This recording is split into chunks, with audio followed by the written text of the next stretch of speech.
নমস্কাৰ বন্ধুসকল, welcome to my YouTube channel Assamese government job. এই মুহূৰ্তত আপোনালোকৰ এটা ভাল খবৰ গ'ল। পুনৰ আপোনালোকৰ এখন জিলাৰ পৰা গ্ৰেড 3 গ্ৰেড 4 কিছুমান চাকৰি মুকলি কৰিছে।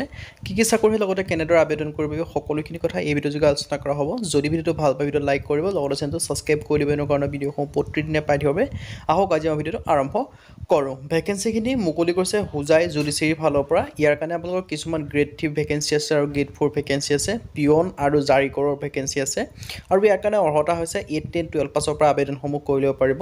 ইয়াত আপোনাৰ পোনপ্ৰথমে কৈছোঁ name of organisation district and ছেছনছত হোজাইৰ পৰা আহিছে ভেকেঞ্চি। লাষ্ট ডেট দিয়া আছে 31/5/2024 মানে মে' মাহৰ। আপোনালোকে 31 তাৰিখলৈকে ভেকেঞ্চিকেইটাৰ কাৰণে আবেদনসমূহ কৰিব পাৰিব। টোটেল ভেকেঞ্চি আছে 5টা।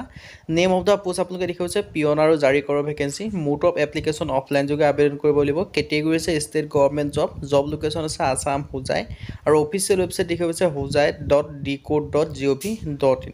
আৰু ইয়াৰ কাৰণে যিটো পিয়নৰ ভেকেঞ্চি হয় তাৰ কাৰণে 2টা ভেকেঞ্চি আছে আৰু পে লেভেল আপোনালোকক দিয়া হ'ব 12,000 পৰা 37,500 টকা। লগতে আপোনালোকে গ্ৰেড পে থাকিব 3,900 টকা আৰু আপোনালোকে এলাউন্সখিনিও পাব। নেম অফ দ্য পোষ্ট আপোনাৰ যিটো জাৰিকৰৰ কাৰণে 3টা ভেকেঞ্চি আছে আৰু পে স্কেল আপোনালোকক দিয়া হ'ব 14,000 পৰা 49,000 টকা পৰ্যন্ত। লগতে গ্ৰেড পে হ'ব 5,200 টকা আৰু তাৰ লগত গ্ৰেড পেটো যোগ হ'ব আৰু এইকেইটা আপোনালোকৰ কাৰণে বৃহৎ সুযোগ হয়। আৰু এলিজিবিলিটি ক্ৰাইটেৰিয়াৰ ক্ষেত্ৰত বয়সৰ সময়সীমা 18 পৰা 40 বছৰ। লগতে আপোনালোকে এজ ৰিলেক্সেশ্যনসমূহ পাব। SC কাৰণে 5 বছৰকৈ আপোনালোকে 5 বছৰকৈ পাব SC কাৰণে, মানে 45 বছৰলৈকে আবেদন কৰিব। OBC MBC কাৰণে 3 বছৰ 43 বছৰলৈকে আবেদন কৰিব পাৰিব। আৰু জাৰিকৰৰ কাৰণে এডুকেশ্যন কোৱালিফিকেশ্যন বিচাৰিছে মাত্ৰ গ্ৰেজুৱেশ্যন।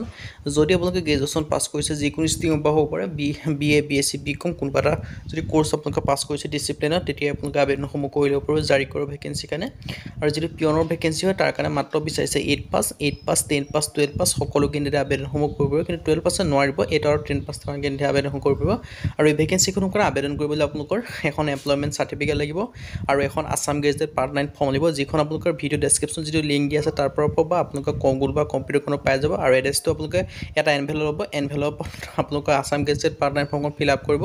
ফিল আপ কৰি এনভেলপটোত আপোনালোকে চেণ্ড কৰি দিলে হৈ গ'ল। ইয়াত লিখিব লাগিব এনভেলপটোৰ ওপৰত দ্য ছেছন জট হোজাই শংকৰদেৱ নগৰ হোজাই আছাম 782444। আৰু লগতে আপোনালোকে এনভেলপটোৰ ওপৰত লিখি দিব লাগিব application for the post of peon in the office of the district sessions জজ।